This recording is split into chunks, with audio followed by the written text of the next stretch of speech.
బతుకమ్మ పండుగ అని అంటే ప్రతి మహిళకు ఎంతో ఉత్సాహాన్ని ఆనందాన్ని కలుగజేస్తుంది.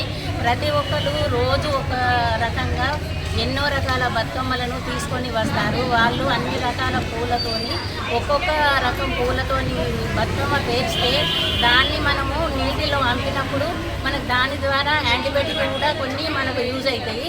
అది సైంటిఫిక్గా ఎప్పుడో మనకు తెలిసింది, కానీ మనకు తెలియదు. అది పెద్దలు ఎప్పుడో తెలుసుకున్నారు, మనకు తెలియదు. కాబట్టి ఇప్పుడు మనము ఈ పండుగను చాలా ఘనంగా జరుపుకుంటున్నాము.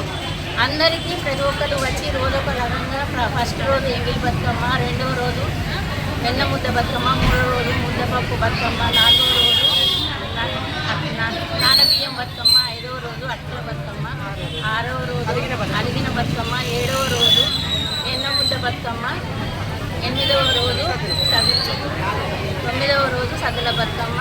ఈ సద్దుల బతుకమ్మ రోజు కూడా అందరూ ఘనమైన మంచి ఘనంగా జరుపుకుంటాము. మంచి ఆభరణాలు ధరించి మంచి శారీస్ కట్టుకొని అందరూ ఒకరొకరు చూసుకుంటూ మీరేం చేసిండ్రు, మీరేం నగలేసుకున్నారు అని అనుకుంటూ ఒకరి మించిన ఒకరు పోటీగా